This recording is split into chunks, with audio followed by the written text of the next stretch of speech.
I'm as mad as hell, and I'm not going to take this anymore!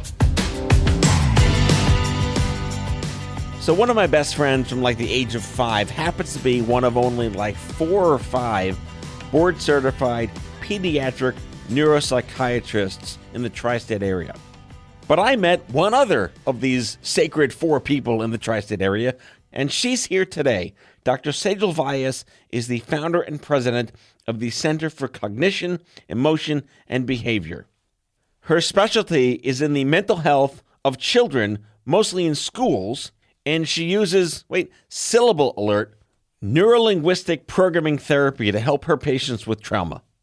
The CDC released a report about her work earlier this year, and she's presently conducting listening sessions here in the city, leading up to a New York State summit on youth mental health and wellness later this year. Look, I've got twin 13-year-olds now. This hits home, this matters to me, and I believe it's going to matter to you. So please enjoy my conversation with Dr. Sejal Vyas.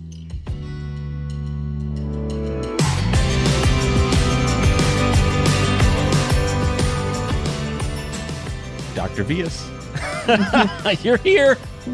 Welcome to the Man Cave. Thank you. This has been great. It's a pleasure to have you here. For the listeners' sake, we've met a while ago. I think we enjoyed each other's company at the conference table, opining on Jews and Indians and our common cultural threads of guilt and food. Yes. Is that fair? Yes, that is fair. Exactly.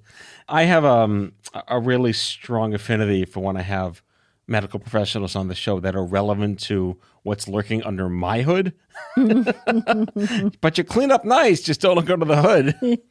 And, neuropsych is something near and dear to me because I've been through it, but also my best friend in the entire world that I met when I was 3 is a board-certified pediatric neuropsych here in the city. Wow. And I know you're few and far between. Yes, we are. There are not many of you. Yes.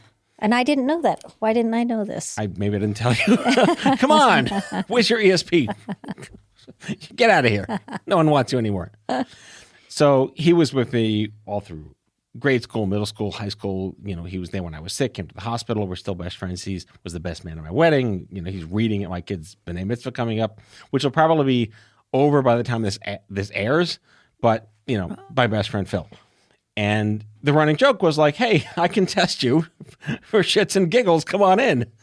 So every now and then he's probably indiscriminately not supposed to be doing this, but it's like, all right, on the Spinal Tap scale of 0 to 11, where am I? He's like, I'm not telling you. Oh gosh. Yeah. What did you think of the tests? I was fascinated, and I remember having it very early on purpose because they wanted to make sure that all this Chernobyl level radiation, solar exposure was not going to ruin too many things for me. And fortunately, this is kind of a weird thing for an oncologist to say. He's like, you got IQ to spare. Would you say that to a patient? Well, I'd say you have tremendous cognitive reserve. And so you might lose some capacity, but we have a great prognosis that you're going to be able to recover some functioning, and that synaptic plasticity will kick in, and that's where neuropsychologists come in, because we're the coaches who are going to see you run on the field or do mental games, and then we're going to design a rehab program for you.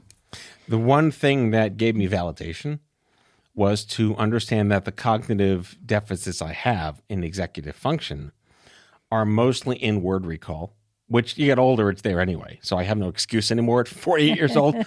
But also, I've lost the ability to have facial recognition. Interesting. And that was fascinating because I always felt I had to apologize for not remembering people I met the day before. And it was a combination of, short-term memory loss, which I definitely have. That's been quantified for 25 years. And this neurological, deficit in facial recognition, which you might think is like people can forget people, and I meet a lot of people. But what's your experience in that one specific thing? Like, where does facial recognition live in the ether of outcomes and causes? Yeah, look, I've had several patients with right frontal lobe injuries who have then struggled with that unbeknownst to them. And what the struggle, I think, has been is when it's not identified, it causes a lot of interpersonal difficulties, as you can imagine. And most importantly, though, once we identify what it is, to be able to tell individuals, this isn't you being a mean person or someone who doesn't care. In fact, most of the people I've worked with care deeply. And so it's a relief to the system, the family system, the people you're going to encounter to just say, this is part of my profile. And by the way, I have tremendous cognitive reserve. And so I can get on a podcast and kick butt. But this is a part, like everybody, we have some vulnerabilities. But that, I think, when there's a medical change and that hits someone, it really goes under the radar. And then it starts to produce all these kinds of other emotional sequelae that then end up snowballing into something bigger. Well, it also is kind of the umbrella, of the tent of other potential stressors and insecurities you can have, because you feel broken because you know you're broken, but you didn't ask for this. It's causal. But yet you somehow, like anything else, people don't know this. It's invisible. And it can be embarrassing, and it can be a little shameful. And like, what's the matter with you? I read you an hour ago. Like, how do you manage that is also part of the therapy that comes along with it, right? 100%. And what's so interesting is that people that have the most cognitive reserve are almost more aware of the deficit and the change. And to just be able to say, look, this happens to everyone. This can happen to you even without a brain injury or some kind of tremendous brain tumor. And to be able to give some strategies on how to deal with it. And the system is so important. Your family members, your loved ones, to be included, and so that you can practice it and really master, the difficulty. It's real important. I mean, do little girls wake up and say, I can't wait to be a neuropsych one day? Like, where did that come from? Well, I did. No. Oh, you were the one? That's fantastic. Well, I think it's the wave of the future. I strongly believe this is where psychology is headed. I do believe that there's a great integration, as you know, personally, in medicine as well. We're just beginning to understand the tip of the iceberg. And part of my initiative and mission currently is to educate the public on how do you know what's going on in your brain. People are so acutely aware what is going on in their body, but not as aware of what's going on mentally, or it gets misattributed. And so part of my mission right now is to try to teach young people what is anxiety, depression, how do we overcome it? What are some strategies that we can use? Because the early identification is the key. I had someone on the show a couple of weeks ago, and I'm sure that show will have aired by the time this airs. And it was a neurologist who is working in like brain magnetic implants.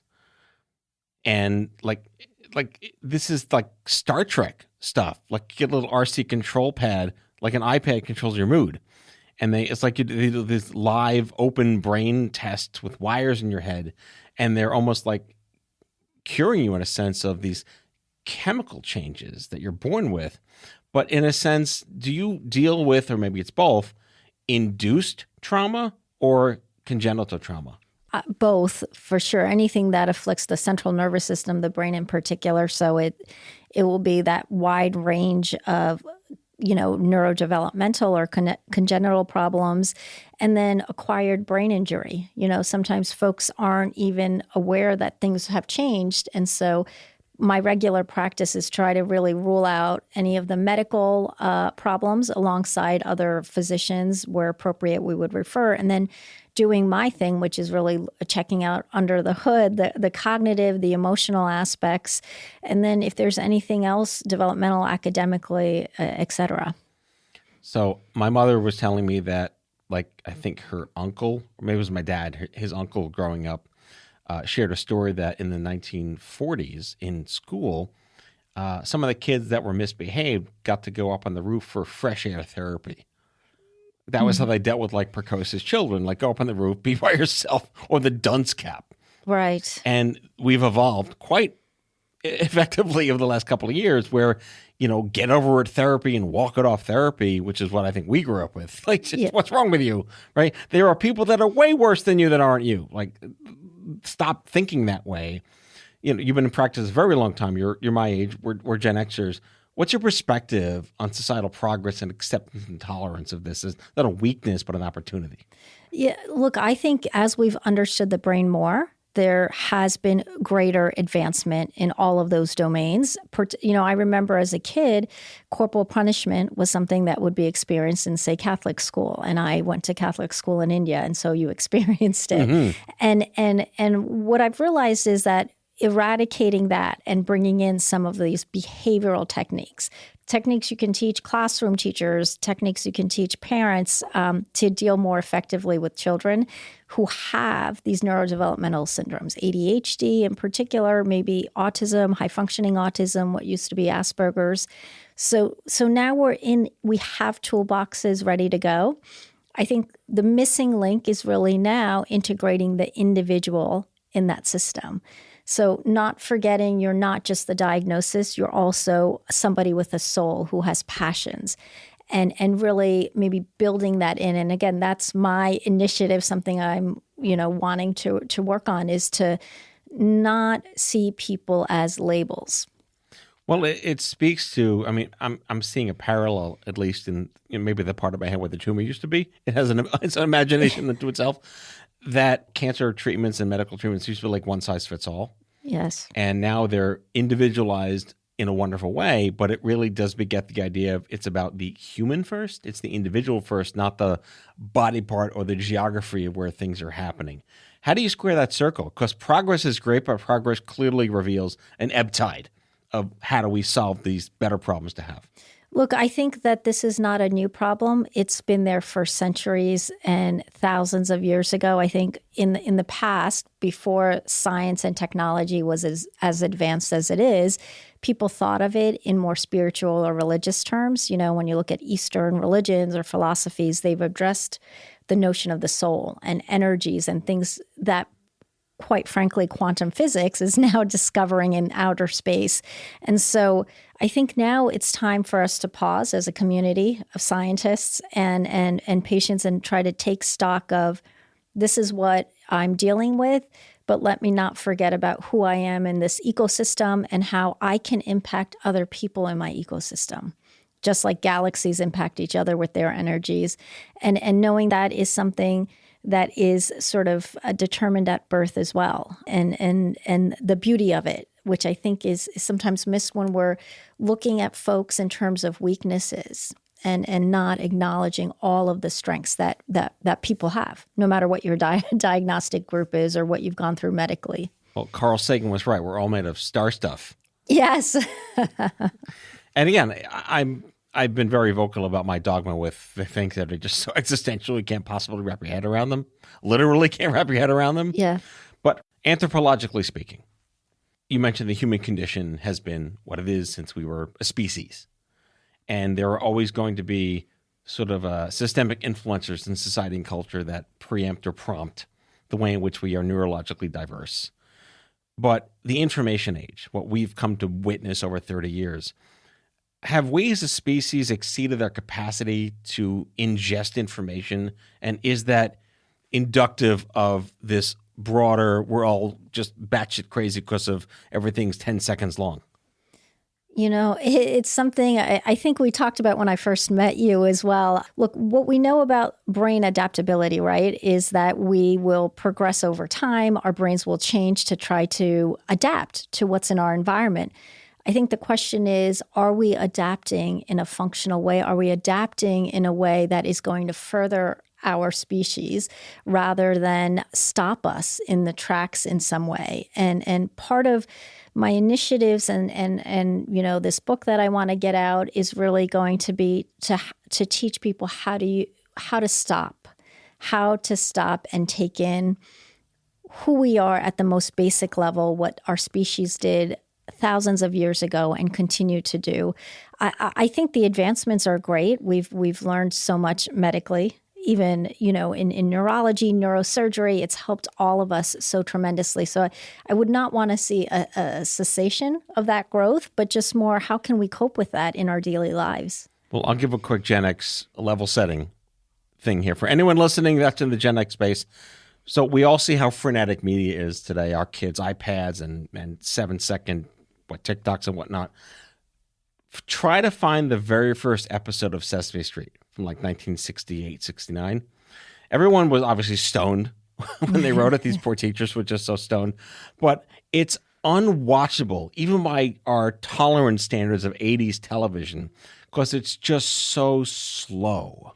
But it was brilliantly written. But at the time, this was the digestibility of what we expected in children's television. And even though we had Sesame Street in the 80s, it had been a little punched up, a little more sassified, if I could make a word up here.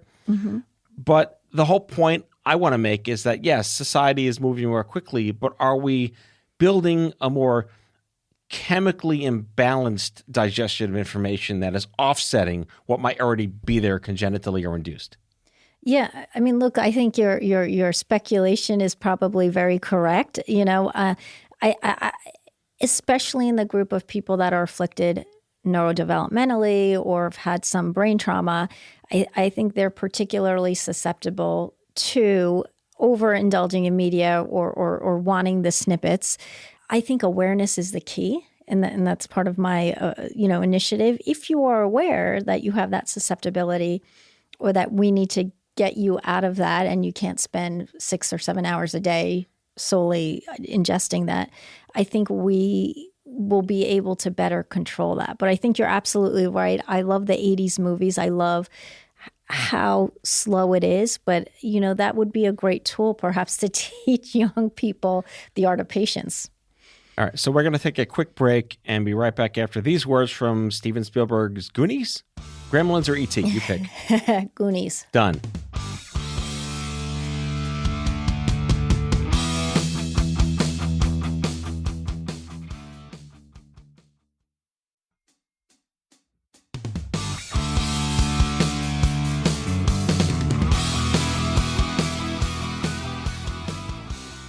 You have kids?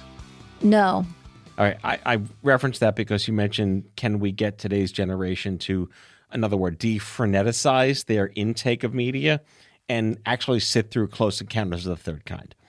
And I have personally been, I've been sharing this with my friends as well with kids, in their single digits and early teens. Is it possible that they would appreciate content from when we happened to grow up that is a very different cadence? If you watch All in the Family, it's like watching a Broadway show. There's no cuts. It's on stage. And you're not getting a laugh every 10 seconds like every other TV show these days. If you watch E.T., it's very slow. Goonies, by comparison, is awesome, but slow. And yet, I will give credit where credit is due to myself, just for the purpose of this conversation. My daughter's favorite movie is Goonies. Wow. Well, so everyone listening with kids, if you can get your kid to appreciate Goonies, that is a massive parenting success. I would agree 100%. And although I'm not a parent currently, I've been working with families and children for decades. And part of my job is really, how do you nurture the developing brain and give it enough rest and nurturance for it to develop optimally? And it's sort of a focus, I think, of any neuropsychologist. But I think, to your point, slowing down the volume, slowing down the pace of life is so important. We know it when kids can rest, and even adults, frankly, is when creativity happens, when we can think about ourselves and sort of our identity, et cetera. I think that has been missing in Western society, the art of relaxing without devices and other things. So let's talk about this book you're working on. Tell us about it. Yeah, so I'm working on merging current science, physical sciences, neuropsychology, obviously, with quantum principles, as well as pulling in what we've known for centuries. So, Eastern philosophies. And who's the audience? Who would you hope would read this book? people who are functioning fairly well, or maybe not even. Wait, have you met Jewish people? Well, Fairly that's well my is an target. asterisk right there. That's my target. But in order to understand yourself better, to begin to gain momentum into optimizing who you are and what you're doing in the world today. All right, so let's get into some syllables here for the sake of the listeners. Neuro-linguistic programming. Yes. What is that? What's the wiki on that? That is such a broad area. So neuro-linguistic programming, I'm not even sure how to tap that or how to address it in this podcast. Did I just break you? I'm sorry. Yes, you. I think you might have. But look, neurolinguistics has been a field that's been there for decades. Several decades, in fact, and it is now the one area that I think is underlooked in addition to cognition, by the way, that co-occur with tons of mental health disorders. But neurolinguistics is so tied to emotional functioning and cognitive functioning. And I believe not many people are getting the access to care they need, not only with mental health, but also in terms of linguistics or speech. Yeah. So you're in pediatrics largely, right? Largely, but adults as well. My first half of the career was mainly adults, and the second half is children, adolescents, and adults as well. Are there any specific trends, disturbing or positive, that you could point to about how this new generation is processing growth and information and cognition? Look, that's a huge question, but I keep breaking you. I'm sorry. What I can speculate on, what I can present to you, and again, my practice is all evidence-based, so that's what I stick by. I look at what the literature is saying. What we know is in the past 10 years, the CDC came out with the youth behavior risk rating scales, and what they found is over a 10-year period from 2011 to 2022, rates of sadness and hopelessness increased. Suicidality, suicide attempts in our youth, with females outpacing the males in an almost 2-to-1 ratio. So the indicators currently are suggesting that the youth are experiencing a lot of mental health problems, namely anxiety, depression, suicidality, and the rates are increasing rather than decreasing. So part of what I'm thinking about and part of my initiative is how do we identify these groups so that we can provide more targeted treatments so that we're not going to have sequelae later on. We know there's comorbid or co-occurring conditions that affect you physically, neurocognitively. Can we intercept it just much as we would if you had high blood pressure and the doctor would say that you are suffering with high blood pressure, maybe you should change your diet or your lifestyle. That's I think we need to take a step back. With all the advancements we've made, we need to make it more simple. One could argue, and I'm saying this on purpose, that we had different equal stress. We were bullied, we were embarrassed, we were humiliated in the 1970s, 80s, 90s, whatever it was, but there was no internet. Is that a known or currently being discovered area of understanding? Is that a causal root of this increase, or has it always been there? Is there some catalyst, perhaps, that has accelerated this, where we had different problems to have in the 80s? I like that expression, by the way. I was beat up and humiliated a million times, and I walked it off. But I'm not saying that is the way we think about it today, because it's a different culture and different society. Yes. I was bullied as well, humiliated as well, and we had to recover secretly. We might talk about a parent or to a friend who witnessed the incident maybe, and we sort of figured out a way how to navigate it. And at the tail end of it, we came out feeling stronger. In my experience in schools currently, what's happening is there's an emphasis on trying to control the bully, but that's almost futile. Mm-hmm. Yeah. And to your point, the internet is exacerbating things. I don't think that's the sole cause for the increase in the rates. I do think the pandemic definitely is one of the causal factors. But wait, hang on. But was this trending prior to the pandemic? We know the pandemic obviously was an accelerant for that. Yes. So that's a great question. I mean, it looks like that when you look at the figures, that there's a great spike. So whatever trends there were pre-existing. It has now sort of accelerated after the pandemic. And, now there's studies coming out that there's, loss of academic skills, particularly in math, et cetera.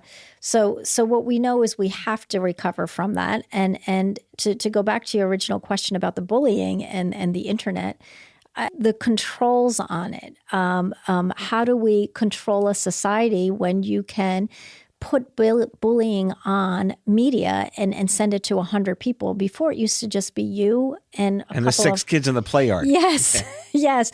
But I don't know if it changes the experience in the individual. I think it might. Imagine how overwhelming it is if we did something embarrassing in front of an audience of 5 or 6 versus 100 or 50 or your entire class. So I do think that is something that we should look at as a society. Is it fair to consider the fact that it's a vulnerable period of time in their lives in general? And this is just layers of baklava on top of that? That's a great way to put it. I mean, baklava is a good thing to have. I don't know what other layers would be bad. Yes. And, I struggle, personally, when I'm looking at how society is figuring out new ways to deal with things like bullying, and to your point, how we dealt with it as young people. And have things changed? The advice you would have gotten from your parent is either ignore or fight back, right? Ignore or fight back. Now there's great systems in place to try to address it, but it's almost in I'd say maybe 50 or 60% of the kids that I work with that are being bullied, a lot of them still keep it to themselves. They're not running to mom or dad to tell them necessarily. I keep everything's 80s for me at this point now. I had a dream one night that my Ronald McDonald doll was coming to kill me. I must have been like 8 years old or whatever. By the way, I found that doll on eBay, and it still scares the crap out of me. It's like one of those like clowns in the horror movies. But I woke up and my father came in. I will never forget this. And he said, if he comes to get you again, you give him a knuckle sandwich. Like, be violent and punch back. Like, I don't think we can do that today or get away with that today. In terms of advising your children to fight back? Yes. Yes. Or what does that mean? What do those words even mean today then? Yeah. Look, my parents always said, you want to protect your brain, interestingly, when I was a kid. So if someone bigger than you is going to try to do a physical fight, you either want to run and get away. And that was basically it. Figure out a way to use the best weapon you can, which is your mouth.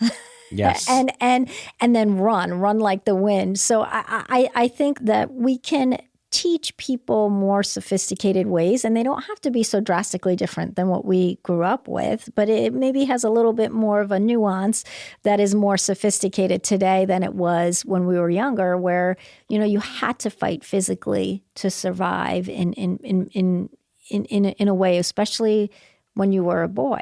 They were quite physical, and I grew up with a younger brother who was a year and a half younger than me, so I witnessed lots of bullying. Did you dress him up as a girl when he was like 3 and you were 6? No, but I did play house with him, and I did force myself to play with the boys because they were just so interesting in their rough and tumble play. It was just so interesting, but they also got physically violent with each other. Sure. Yeah. So, as of this recording, the governor of New York is passing $1 billion package of support for youth mental health issues. It sounds like just syllables on a page. And I can only imagine that, especially in New York, where there's 30,000 different cultures of children, there is no one size fits all. The Caucasian family versus the Pakistani family versus the Orthodox Jewish family versus the African American versus the poor family. How is it going to be possible to skin this cat in ways that are meaningful and measurable, in your opinion? Yeah, look, as I mentioned, I have this initiative where I've come up with a questionnaire that taps the top leading mental health conditions, neurocognitive and mental health, to use it as a public health model. So we screen folks in all demographics, and then we institute evidence-based interventions for that. The condition of the human mind and emotions, I would argue, is the same, no matter what your ethnicity is or what culture you're growing up in. And so I think that there's a commonality. So I do think that is a good thing, that we're having attention paid to it. We're responding to the CDC numbers. We're responding to all of the research that's saying youth are at risk currently, which I think is great. But now what we have to do is get people who are knowledgeable to design the interventions, get people activated and participating in that process. So what can, I would imagine, parents or kids expect from this intake survey? What kind of questions are in there? Oh, in mine? Yeah. Yeah. I mean, basic questions that are on any youth survey, but this is way briefer. And the way that I've designed it is any parent can look at it and interpret it. Any doctor, any school teacher. A lot of the screening questionnaires that we have that I actually give as a neuropsychologist require licensure to interpret it, score it, et cetera. This is designed for any parent, any teacher to look at, to be able to say, this looks like a problem. Let's activate a stepwise plan. Inform parents, inform the child, and let's go through a hierarchy, just like you would if you had high blood pressure and you'd walk into a doctor's office. There's a hierarchy of what they implement in terms of intervention. So another armchair question in a sense. What does success look like? I hate that question, but is it possible to get kids to use devices less? And if so, does that benefit them? It seems obvious it might, but what are some of the tactics and tools that are being implemented that you've seen progress on? Yeah, look, this is part of what I do in terms of rehabilitation, and one of it is really balance in life. And so if figuring out, is your child on devices too much? And what does that mean for that particular youngster? Are they being physically active? Are they being mentally challenged? Are we putting a plan in if there's weaknesses for them? And so to get them off devices, if it is unhealthy and sort of producing more problems, one thing that I would really advise is to get your child evaluated to make sure there's nothing underlying that we're missing, namely any of the neurodevelopmental conditions or other conditions that the use of internet is really masking. I mean, I would imagine there's probably some good content that could be binging on that isn't as bad content, but who's the arbiter of that content? Correct. And as a parent, do you have the time to even review what your child is looking at, never mind participate in your day and all the other responsibilities that you have? So I think that's a great question. Now we have to begin to rely on trusting our children and really developing that trust. I know you mentioned with your children, there's a trust that's developed in terms of what they're going to look at when they're getting access to the internet. And I think that is so very important to develop. Just like in the 80s, you would go to your friend's house and your parents would trust that you were walking around the block to your friends and not going somewhere to do something that you weren't supposed to. So this show is not sponsored by a company named Eero, but I'm going to share with you just a little life hack I built in my family that I borrowed from another friend's family. This is a home router system that connects to your Wi-Fi box or whatever, and it has an app on the phone that lists all the devices that happen to be on your home Wi-Fi network, and it lets you identify very specific devices, group them, and shut them off with one button. So you're able to turn off the internet on any one specific device. So my kids have these many devices. It's in his group. It's in her group. And if they don't behave, I hit the button and they have no internet for the rest of the day. It's a fabulous, wonderful, threatening deterrent because that's what we've had to figure out to use. We're going out for a walk. I'm turning off your internet. Because if we don't, they won't do it unless we intervene. Right. I guess that's maybe something we figured out because they know that I check their browser history. I don't use one of those nanny apps that lots of people do because I've grown to trust them. And I've said to them, if I catch you doing anything that's not okay, it's like go to your room, no television. Exactly. Yeah. Look, I think that's great. I think as your kids get older, what would be great is to teach them the art of pacing, rewarding that they're able to step away from the device and go for a walk, and rewarding, like sometimes even prompting tangible rewards and making it really much more highly reinforcing than being on the computer device. And remember, the brains are still forming, so there's a neurobiological reason why they can't inhibit the response of something that's generating so much reinforcement right? Which is all of the media that they're being exposed to. So how do you compete with that is, I think, the challenge of the new era for parents and for scientists working with children. So everyone listening, I would imagine lots of parents, I think there are lots of parents listening to this show. If they're, I guess, maybe neurocurious, how do they find out about your work? Yeah, so there's great websites. My website, which links to other websites about neuropsychology. You can type in my name, find out what we do. And we'll put that link in the episode description. Oh, great. But if you're curious about it, I would start with somebody who works with the brain, whether it's a psychologist, try to find your local neuropsychologist, convince us to do talks in your community, or, log on to it. There's so many evidence-based techniques, behavioral training, behavior management training that works wonders as parents. It's just something that's not intuitive that I think parents would benefit so much in learning about. Dr. Sejal Vyas is the founder and president of the Center for Cognition, Emotion, and Behavior. Sounds like a Dr. Evil lair in a volcano, but you do good work. I hope not. But, cognition, emotion, and behavior, you can't have any of those without the other. And so that's what neuropsychologists work on, brain behavior relationships. And I wanted to capture that in the title. I recognized shortly thereafter the title is too long. I like it, though. I'd make an acronym, but it's KKEB. I like that. Yeah. Well, thank you for coming on the show. It's a pleasure to have you here. And we hope you've learned something today, listeners. I know I have. Great. Thank you so much.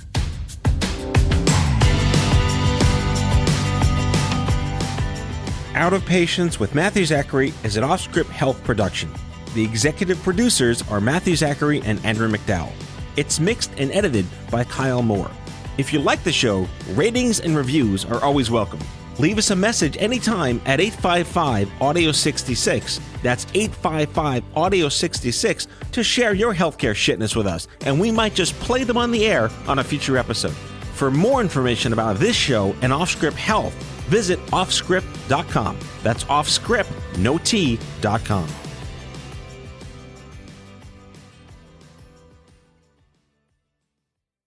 Find yourself looking for a new job or change in career? Monster.com is here to help. We are not only here to bring you job postings, but also AI interview prep and salary tools, expert career advice, and top-notch resume services. We've got everything you need to land your perfect job fit. Discover the magic of finding the ideal job with Monster.com. Your future starts now. Visit Monster.com today. Your next job opportunity is just a click away.